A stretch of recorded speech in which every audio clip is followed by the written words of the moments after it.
5 দিনের প্রকৃতি পাঠ শিবিরের আয়োজন হয়েছে কালিম্পং জেলার ফাগু ফরেস্ট এলাকায়। এই প্রকৃতি পাঠ শিবিরের আয়োজক Jalpaiguri science and nature club. এটা তাদের পক্ষ থেকে হতে যাওয়া 35তম প্রকৃতি পাঠ শিবির।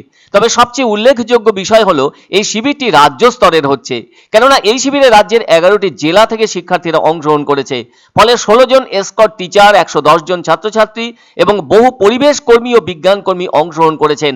এছাড়া বিশেষজ্ঞ চিকিৎসক, আধিকারিক প্রমুখরা অংশগ্রহণ করেছেন এবারের 35তম শিবিরে। উদ্যোক্তাদের পক্ষ থেকে স্বস্তির বিষয় জানিয়ে বলা হয়েছে, সারাক্ষণের জন্য পুরো শিবিরে চিকিৎসক ও চিকিৎসা কর্মীদের দ্বারা গঠিত টিম থাকছেন।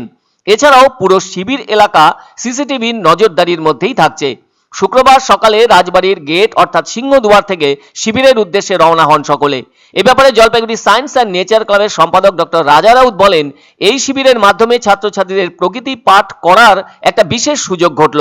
তবে ছাত্রছাত্রীদের মধ্যে অনেকের অভিভাবকও যোগ দিয়েছেন এই নেচার ক্যাম্পে। রয়েছেন 20 জন শিক্ষক শিক্ষিকা। তিনি আরো বলেন, নেচার ক্লাবের অভিজ্ঞ সদস্যরা পড়ুয়াদেরকে হাতে কলমে প্রকৃতিকে চেনানোর কাজ শুরু করেছেন। কেননা নদী ও জঙ্গল ঘেরা পাহাড়ি এলাকায় অনুষ্ঠিত হতে যাওয়া এই শিবিরে প্রকৃতিকে চেনার পাশাপাশি সেখানকার রোমাঞ্চের হাতছানিও মুগ্ধ করছে পড়ুয়াদের। তাছাড়া এই শিবিরে অংশগ্রহণকারী পড়ুয়ারাও দারুণ খুশি প্রকাশ করেছে। প্রকৃতিকে কাছে থেকে জানলে তাদের ভেতর প্রকৃতিকে রক্ষা করার চেতনা জন্মাবে, আর তাতে আখেরে লাভ হবে সমাজের ও দেশের। তাছাড়া প্রকৃতিকে না জানলে শিক্ষা অপূর্ণ থেকে যায়। মোট 5 দিন ধরে চলবে এখানে প্রকৃতি পাঠ শিবির। বলতেই হচ্ছে এদিন থেকেই এই শিবির শুরু হয়ে গেল তাদের, কারণ জলপাইগুড়ি থেকে কালিম্পং এর দূরত্ব প্রায় 70 কিলোমিটার। ফলে পৌঁছতে সময় লাগে 2.5 ঘন্টার সামান্য বেশি। সুতরাং পৌঁছানোর ক্ষেত্রে খুব একটা সময় লাগে না। সেজন্য প্রথম দিনের ক্যাম্পের শুরুটা হালকাভাবে করানো কোনো কঠিন কাজ নয় উদ্যোক্তাদের পক্ষ থেকে। জানা গেছে সর্বমোট 200 জন গিয়েছেন ওই শিবিরের উদ্দেশ্যে। তবে কালিম্পং জেলার ফাগু ফরেস্ট হলো একটি অফবিট পর্যটন কেন্দ্র। গরুবাথান এলাকার কাছাকাছি অবস্থিত এই জায়গাটি একটি শান্ত ও সুন্দর প্রাকৃতিক স্থান। অবশ্যই এটি পর্যটকদের কাছে কম পরিচিত, কিন্তু পাহাড়ি প্রকৃতির ভেতর এই জায়গাটি কাছাকাছি হিসেবে সময় কাটানোর জন্য আদর্শ হিসেবে গণ্য হয়। এই স্থানটি তিস্তা ও জলঢাকা নদীর সংযোগস্থলের কাছাকাছি একটি মনোরম পাহাড়ি এলাকা। ফাগু এবং এর আশেপাশের এলাকা ঘন জঙ্গল, সুন্দর প্রাকৃতিক দৃশ্য, আছে চেল নদী, পাহাড় আর চা বাগানের দৃশ্য। বলা যায় লাভা লোলে গ্রামের মতো পরিচিত স্থানগুলির চেয়ে একেবারেই আলাদা।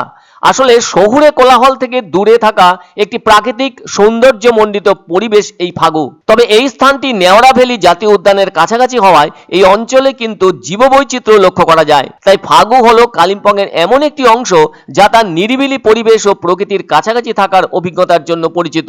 এখানে তাই শিক্ষামূলক শিবির ও সাধারণ ভ্রমণ দুটোই সম্ভব। ফাগুর উচ্চতা প্রায় 1550 ফুট। চেল নদীর পাহাড়ি সৌন্দর্য দারুণ। ফাগুর শরীর পাহাড় দিয়ে ঘেরা।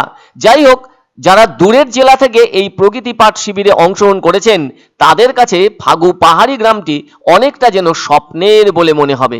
এবার আমরা রাজ্য স্তরের এই শিবির আয়োজন করতে যাচ্ছি, যেখানে প্রায় 11টা জেলা থেকে ছাত্রছাত্রীরা অংশগ্রহণ করছে। দূর দূরান্ত থেকে, কলকাতা, 24 পরগনা, বিভিন্ন জায়গা থেকে ছাত্রছাত্রীরা এসছে। এবং আমাদের এই ক্যাম্পে আরও দুটো মুখ্য বিষয় আমরা অ্যাড করেছি এবছর। আমাদের কিন্তু ফুল একটা মেডিকেল টিম থাকছে, যারা একদম 5 দিনই থাকবেন, চিকিৎসক সঙ্গে থাকবেন। শুধু তাই নয়, আমরা ওখানে স্থানীয় মানুষদের মধ্যে আমরা মেডিকেল ক্যাম্প করব ওখানকার মানুষদের জন্য, ওই গ্রামটায়, যে গ্রামে হচ্ছে আমাদের জঙ্গলের পাশে। তার সঙ্গে আমাদের সিসিটিভি 24 ঘন্টা সার্ভিলেন্সের ব্যবস্থা আছে, সেটাও এবছর আমাদের নতুন করে অ্যাড করেছি। প্রায় 110 জন ছাত্রছাত্রী অংশগ্রহণ করছে, প্রায় 16-17 জন এসকর্ট টিচার আছে, বিভিন্ন বিশেষজ্ঞ ব্যক্তি আছে, বিভিন্ন প্রকৃতিবিদ আছে আমাদের সঙ্গে। এবং এটা আগামী 5 দিন অবধি চলবে, অর্থাৎ আজকে 26শে ডিসেম্বর থেকে শুরু, আগামী 30শে ডিসেম্বর শেষ হবে।